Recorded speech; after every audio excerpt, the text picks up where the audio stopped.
नमस्कार, आप देख रहे हैं के न्यूज। मैं हूं आपके साथ सूरी चौहान। बुलेटिन में सबसे पहले बात करते हैं बड़ी कार्रवाई, प्रशासन का अलर्ट। 12 वर्षीय बालिका के साथ दुष्कर्म के आरोपी समाजवादी पार्टी के भदरसा नगर अध्यक्ष मोहित खान की बेकरी को 2 बुलडोजरों की मदद से सिर्फ 1.5 घंटे के भीतर जमींदोज कर दिया गया। मुख्यमंत्री योगी आदित्यनाथ की ओर से सख्त कार्रवाई के निर्देश दिए जाने के बाद बेकरी को ध्वस्त करने के लिए बुलडोजर पहुंचा और यहां पर अपर जिलाधिकारी प्रशासन अनिरुद्ध प्रताप सिंह और अयोध्या विकास प्राधिकरण के सचिव सत्येंद्र सिंह के साथ एसडीएम सुहावल अशोक सैनी की मौजूदगी में भारी पुलिस फोर्स को लेकर कार्रवाई शुरू की गई। आपको बता दें कि मामले में बेकरी का लाइसेंस रद्द होगा। बड़े भूखंड पर कब्जा करके बनाई गई थी ये।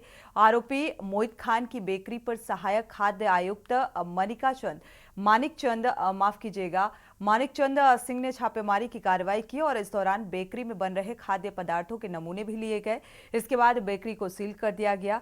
पीड़ित परिवार पर समझौते के लिए धमकी भी दी जा रही है, दबाव बनाने की कोशिश की जा रही है।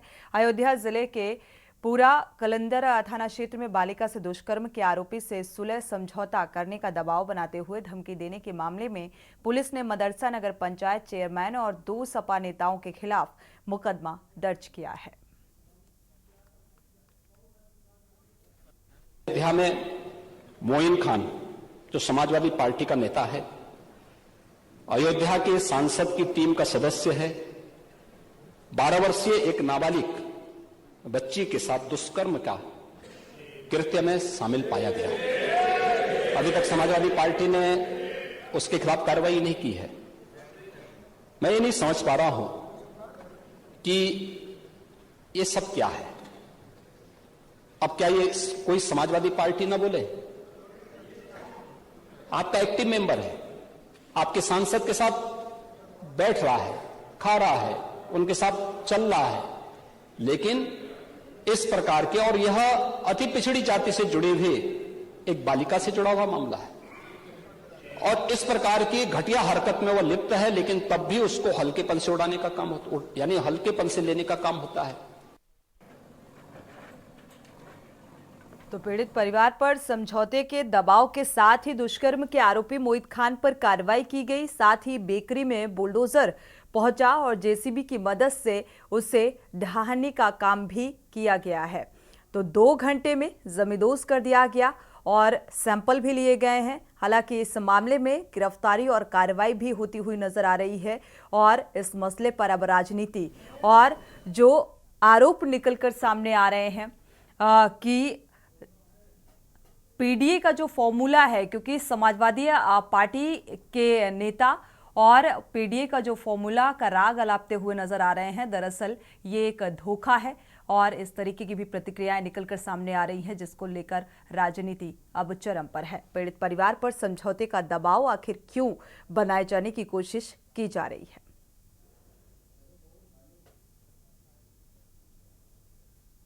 तो मोहित खान की ये बेकरी जिसे जमींदोज किया गया, जिस पर बुलडोजर चलाया गया और जो क्योंकि अवैध कब्जा कर इस बेकरी को बनाया गया था और इस लिहाज से इस पर बुलडोजर चला है और सैंपल भी लिए गए हैं। तो 2 घंटे के अंदर ये कार्रवाई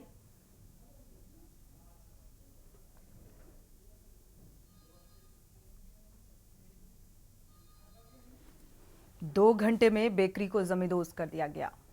तो अवैध कब्जा कर ये बेकरी बनाई गई थी और पीड़ित परिवार पर समझौते का दबाव। प्रवेश पांडे संवाददाता इसी खबर पर जुड़े हुए हैं। प्रवेश, क्या अपडेट है? हालांकि 2 घंटे में जो बेकरी है मोहित खान की वो जमींदोज कर दी गई, क्या और भी कुछ नाम सामने आ सकते हैं? जी बिल्कुल, आपको बता दें कि जो मुख्य आरोपी थे वो मोहित खान थे और जिसके बाद जो है पीड़ित परिवार जो है मुख्यमंत्री योगी आदित्यनाथ के यहाँ पहुंचा। बीकापुर विधायक अमित सिंह जो है पीड़ित परिवार को लेकर गए थे और मुख्यमंत्री ने सीधा आश्वासन दिया और ये कहा कि पीड़ित परिवार मेरा परिवार है, हर संभव मदद की जाएगी, लेकिन जो इस तरीके से अस्तित्व करने वाले हैं, जो अपराधी हैं, उनको कहीं से बख्शा नहीं जाएगा। उधर पीड़ित परिवार लखनऊ राजधानी से निकलकर घर पहुंचा है, लेकिन उससे पहले सबसे बड़ी बात यह है कि उससे पहले जो है प्रशासन कार्रवाई करना शुरू कर देता है। कल ही की डेट में जो है पैमाइश हुई और पैमाइश में यह निकल के आता है कि जो मोहित खान अपने रसूख के दम पे सरकारी जमीनों पे बेकरी हाउस बनाए थे, सरकारी जमीनों पे प्लाटिंग किए थे और एक बड़ा सा कॉम्प्लेक्स बनाया। बिल्कुल प्रवेश, क्या उन जमीनों को भी चिन्हित किया जाएगा, उन पर भी बुलडोजर की कार्रवाई होगी और साथ ही पीड़ित परिवार पर जो दबाव बनाने की बात निकलकर सामने आ रही है, समाजवादी पार्टी से जुड़े हुए लोग हैं जो दबाव बनाने की कोशिश कर रहे हैं? बिल्कुल, आपको बता दूं कि जो मोहित खान मुख्य आरोपी है, इनकी जितनी भी संपत्ति है बाकायदा उसकी जांच की जा रही है। जिसमें से कल जो पैमाइश हुई थी उसमें इनकी 3 जमीनें जो है सरकारी जमीन जिसमें निकली गई, जितनी जमीनें सरकारी निकली गई थी उस पे आज एक नहीं बल्कि 3 बुलडोजर लगा के उस पे जो है योगी सरकार ने एक बड़ी कार्रवाई की है, एक बड़ी नजीर पेश की है। क्योंकि 12 साल की जो बच्ची होती है उसको समाज का बिल्कुल ज्ञान नहीं होता है, एकदम नासमझ होती है, उसके साथ रेप करते हैं उसी बेकरी हाउस में, और जब वो गर्भवती हो जाती है तब मामला प्रकाश में आता है। दूसरी तरफ जो मुख्य आरोपी है मोहित खान, अपने रसूख के दम पे उन्हीं के घर पे चौकी चलती थी, बाकायदा चौकी उनके घर पे बनाई गई थी, जो उनका आवास है वही चौकी चलाई जाती थी, जिसकी वजह से जो भी कुछ घटनाएं होती थी मोहित खान या उनके लोगों से, उसको जो है वो दबा दिया जाता था। यही नहीं, ये भी सुनने में आ रहा है कि मुख्यमंत्री जी ने सीधा निर्देश दिया है कि चाहे मोहित खान हो या इस मामले में जो भी संलिप्त हो, ये नेता हो या आम आदमी हो, जो भी संलिप्तता जिसकी भी पाई जाएगी उसके खिलाफ एक बड़ी कार्रवाई की जाएगी और अयोध्या से एक बड़ी नजीर पेश की जाएगी। बिल्कुल, एक बड़ी नजीर अयोध्या में। हालांकि देखा जाए तो संजय निषाद का भी जो बयान निकल कर आया इस मामले में, क्योंकि वो रेप पीड़िता से मिलने के लिए पहुंचे हुए थे, और ऐसे में अब एक अयोध्या में क्योंकि इस बार क्या कुछ रिजल्ट निकलकर सामने आया, उसके बाद इस तरीके का पीडीए का फॉर्मूला का जो राग अलाप रही थी समाजवादी पार्टी, हालांकि अखिलेश यादव ने एक ट्वीट भी किया है, तो ये राजनीति किस ओर जाएगी प्रवेश? देखिए, हम आपको बता दें कि 12 साल की बच्ची मासूम बच्ची होती है, उसको कुछ समाज का ज्ञान नहीं होता है। इस मामले में लोगों को राजनीति नहीं करना चाहिए, लेकिन लोग अपनी राजनीतिक रोटियां जो है मौका पाए हैं जरूर फेंकेंगे। तो इसलिए इस मामले पे राजनीति बिल्कुल नहीं करना चाहिए, ये मांग करनी चाहिए हर पार्टी को, क्योंकि समाज है और आज किसी अन्य की बेटी के साथ हुआ है, कल हो सकता है कि हमारी या किसी और की बेटी के साथ ऐसी दरिंदगी, ऐसी हैवानियत हो। तो इससे पहले हमको सतर्क होना चाहिए कि दोबारा ऐसी घटना ना हो। शुक्रिया प्रवेश इस तमाम जानकारी को साझा करने के लिए। लेकिन वाकई जिस तरीके से 12 वर्षीय मासूम के साथ इस रेप की वारदात को अंजाम दिया गया, इस मामले में आरोपी जो है मुख्य आरोपी मोहित खान, उसे गिरफ्तार भी कर लिया गया और बेकरी को जमींदोज कर दिया गया है। 2 घंटे में ये कार्रवाई, और भी जो अवैध कब्जा है उसे चिन्हित किया जाएगा और कार्रवाई की जाएगी।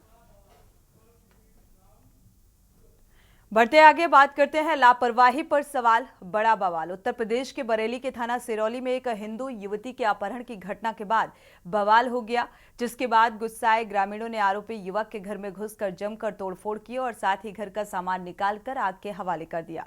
सूचना पर पहुंचे पुलिस ने ग्रामीणों ने गुस्सा दिखाया और पुलिस की गाड़ियों में तोड़फोड़ भी की गई। कई थानों की पुलिस मौके पर पहुंची, तब जाकर ये मामला शांत हुआ। बताया जा रहा है कि गांव के रहने वाले सद्दाम ने हिंदू युवती का 28 जुलाई को अपहरण किया था और शिकायत के बाद पुलिस ने 1 अगस्त को जयपुर से युवती को बरामद किया। जयपुर से युवती की बरामदगी कर उसके परिवार के लोगों को सौंप दिया गया और आरोप है कि पुलिस ने समय पर कोई एक्शन नहीं लिया। एक्शन लिया तो भी प्रेम प्रसंग का मामला निकलकर सामने आया, रिपोर्ट दर्ज नहीं की। हालांकि मामले में बरेली के वरिष्ठ पुलिस अधीक्षक अनुराग आर्य ने बताया कि थाना इंचार्ज हल्का प्रभारी समेत 3 पुलिसकर्मियों को निलंबित कर दिया गया है। थाना सिरौली अंतर्गत ग्राम शिवपुर चंदूपुरा में 29 जुलाई को श्री मैकुलाल की पुत्री उम्र 20 वर्ष की पड़ोस के रहने वाले सद्दाम पुत्र लतीफ उम्र 21 वर्ष के साथ मिसिंग होने की सूचना प्राप्त हुई। दिनांक 1 अगस्त को रात्रि में दोनों बरामद हुए। कल 2 अगस्त को दिन में लड़की के पिता के लिखित अनुरोध पर लड़की को पिताजी की सुपुर्दगी में गांव के लोगों की मौजूदगी में दिया गया और अभियुक्त सद्दाम को पूछताछ के लिए हिरासत में लिया गया। कल रात्रि 11 बजे कुछ शरारती तत्वों द्वारा अभियुक्त पक्ष के घर में तोड़फोड़ कर चारपाई घर से बाहर निकालकर आग लगा दी गई, जिसको पुलिस द्वारा मौके पर पहुंचकर बुझाया गया। रात्रि में ही घटनास्थल निरीक्षण कर फोर्स का डिप्लॉयमेंट एहतियातन गांव में किया गया है। मौके पर रात से ही पूर्ण रूप से स्थिति सामान्य है। लड़की के पिता की तरफ से एक तहरीर प्राप्त कर अभियुक्त सद्दाम के विरुद्ध एफआईआर दर्ज की गई है। थाना सिरौली अंतर्गत ग्राम। ब्यूरो चीफ शानू कुमार इसी खबर पर जुड़े हुए हैं ज्यादा जानकारी के साथ। शानू, क्या अपडेट है इस मामले में? देखिए सोनी, ये जो मामला था कहीं ना कहीं इसमें बरेली से लेकर मुख्यालय यानी कि लखनऊ तक हड़कंप मचा दिया। और देर रात की बात किया है तो थाना सिरौली क्षेत्र के जो शिवनगर गांव है वहां पर जमकर बवाल हुआ और पथराव हुआ। और साथ ही तौर पर मौके पर पहुंचे एसपी साउथ और जो मौके पर मौजूद सर्किल की पुलिस थी, पुलिस फोर्स थी, उस पर भी जमकर पथराव हुआ और गाड़ी के साथ भी तोड़फोड़ की गई। दरअसल ये 28 तारीख की बात है। उस दिन जो है पूरे मामले में जो एक युवती थी उसके गाँव का रहने वाला सद्दाम जो है उसको अपहरण करके ले गया था, लेकिन 1 तारीख को पुलिस ने दोनों को बरामद कर लिया था। लेकिन पूरे मामले पर जो आरोपी सद्दाम था उस पर कोई कार्रवाई नहीं हुई। इसी वजह से जो है जो पीड़ित परिवार था वो खिंचाया हुआ चल रहा था, गुस्से में था। इसी को लेकर बिल्कुल शानू, काफी लेट लतीफी के साथ पुलिस भी हरकत में आई, एक्शन में आई। और इसके साथ ही देखा जाए तो पहले ये मान के चल रही थी पुलिस की प्रेम प्रसंग का ये मामला है। किस लिहाज से ये अपहरण किया गया, क्या इस बात का खुलासा हो सका? देखिए, अभी तक इस पूरे मामले पर कहीं ना कहीं जो पीड़ित परिजन है वो चुप्पी साधे हुए हैं, लेकिन दोनों तरफ पुलिस जो है दोनों तरफ से मुकदमा लिख रही है और उसके बाद ही कार्रवाई की जाएगी। लेकिन सबसे पहले आज के न्यूज ने जब इस खबर को प्रमुखता से दिखाया, तोड़फोड़ की जब वारदात को प्रमुखता से दिखाया, तो कहीं ना कहीं एसएसपी अनुराग आर्या ने पूरे मामले पर एक्शन लिया और तत्काल प्रभाव से लापरवाही बरतने वाले जो एसएचओ को भी सस्पेंड किया और साथ ही तौर पर हल्का प्रभारी और बीट आरक्षी को सस्पेंड किया गया है। फिलहाल अब पूरे मामले में जो है जांच कर रही है और एसपी साउथ जो है उनको जांच सौंपी गई है। पूरे मामले की जांच पड़ताल कर रहे हैं और आगे की कार्रवाई में जुटे हुए हैं। शुक्रिया शानू इस तमाम जानकारी को साझा करने के लिए। तो फिलहाल इस मामले की तफ्तीश अभी भी जारी है, दोनों पक्षों से पूछताछ की जा रही है और उसी के आधार पर आगे की कार्रवाई की जाएगी। और आगे बात करते हैं फर्जी प्रमाण पत्र का खेल। रायबरेली के सलोन में बांग्लादेशिया रोहिंग्या नागरिकों का फर्जी जन्म प्रमाण पत्र बनाने के मामले में जांच कर रही एटीएस से देर शाम को कुशीनगर पहुंची।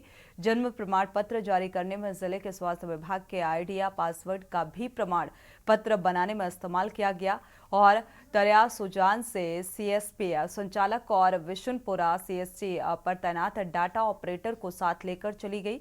जन्म प्रमाण पत्र बनाने में इस्तेमाल होने वाला लैपटॉप, मोबाइल और अन्य उपकरण कब्जे में लिए गए हैं। महाराजगंज जिले के खुशहाल नगर निवासी सतीश सोनी संविदा पर विशुनपुरा सीएचसी पर डाटा ऑपरेटर के पद पर तैनात हैं और 2 वर्ष पहले ही इसकी तैनाती तरिया सुजान सीएससी पर थी और वहां पर स्वास्थ्य विभाग की आईडी से जन्म प्रमाण पत्र बनाने के साथ ही पोर्टल पर अपडेट करता था।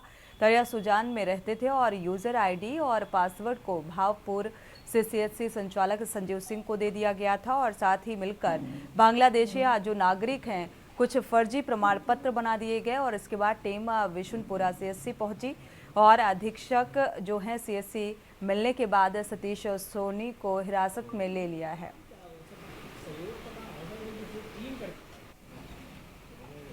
हालांकि राष्ट्रीय सुरक्षा से मामला जुड़ा होने के कारण एटीएस की टीम उनसे लखनऊ में गहनता से पूछताछ कर रही है।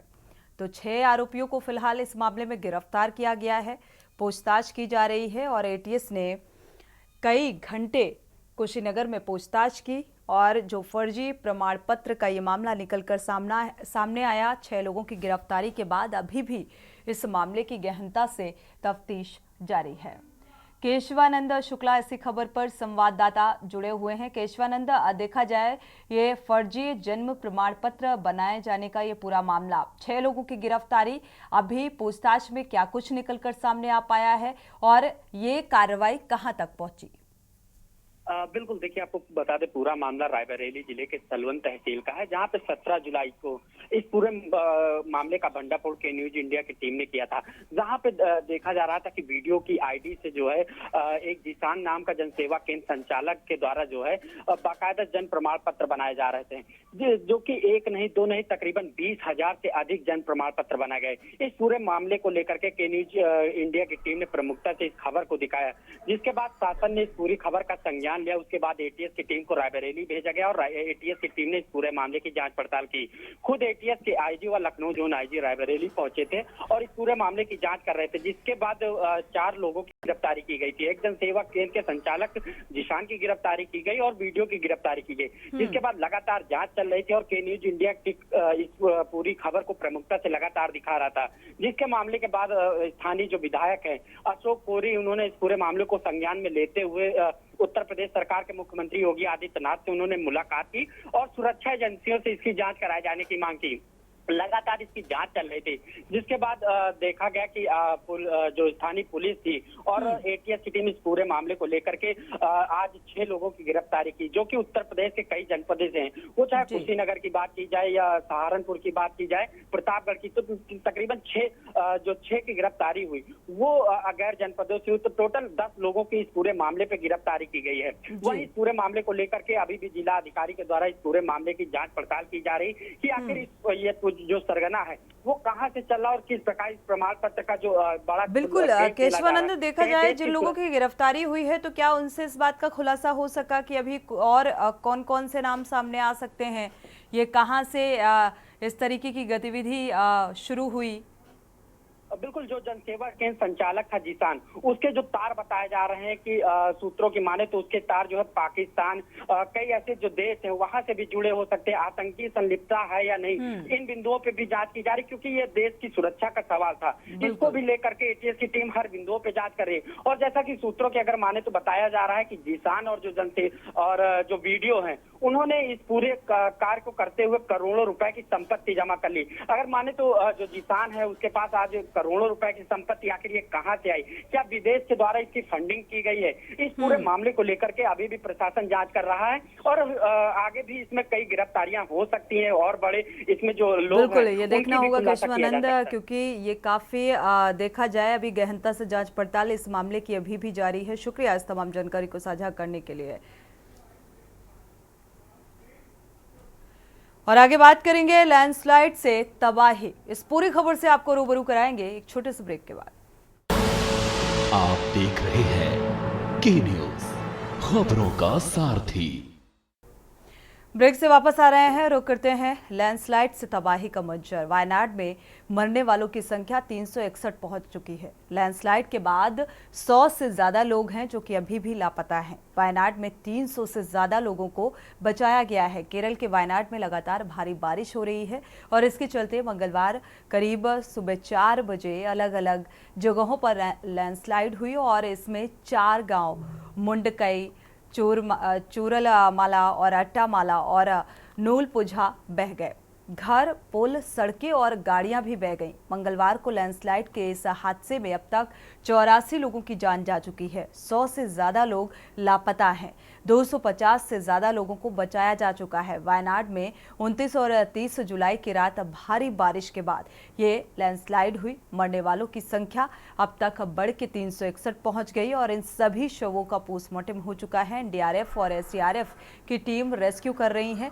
कन्नूर से सेना के 225 जवानों को वायनाड के लिए रवाना किया गया, जिनमें से मेडिकल टीम भी शामिल है। एयरफोर्स के 2 हेलीकॉप्टर्स रेस्क्यू ऑपरेशन में शामिल हैं और साथ ही मुंडकई, चूरलमाला, अट्टामाला और नूलपुझा में लैंडस्लाइड की घटना हुई थी, जिसमें 52 घर तबाह हुए, 17 लोगों की मौत हुई और 5 आज तक लापता हैं।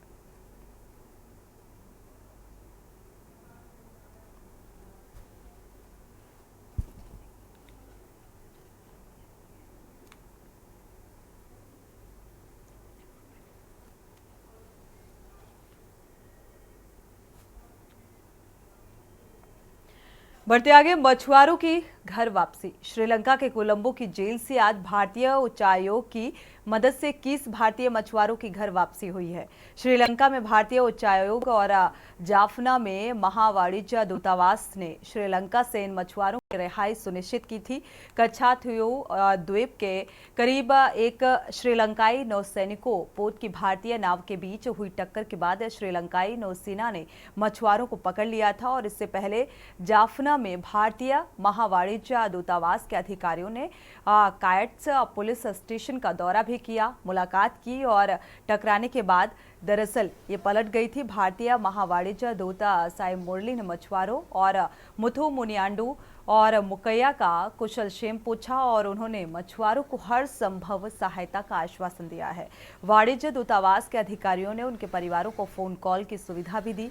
आपको बता दें कि मामला गुरुवार का है और कच्चा थीव द्वीप से 5 समुद्री मील उत्तर में एक श्रीलंकाई नौसैनिक आपूत और एक भारतीय मछली पकड़ने वाले नाव के बीच ये टक्कर से हादसा हुआ था।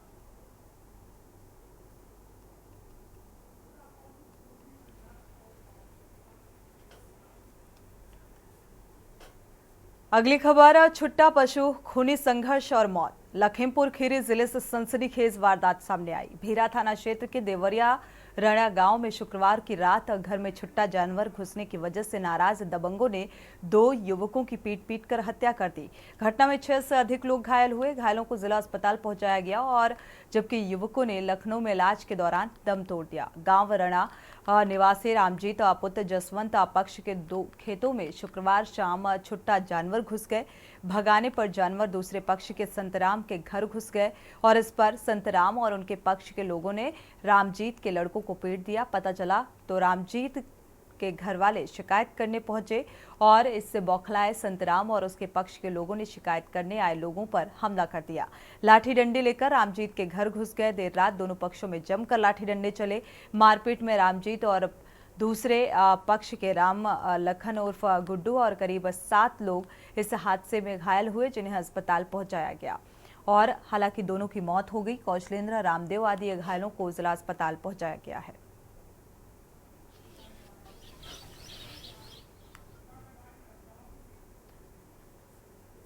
इसी के साथ बुलेटिन में इतना ही। आगे खबरों के लिए आप देखते रहिए के न्यूज़ इंडिया।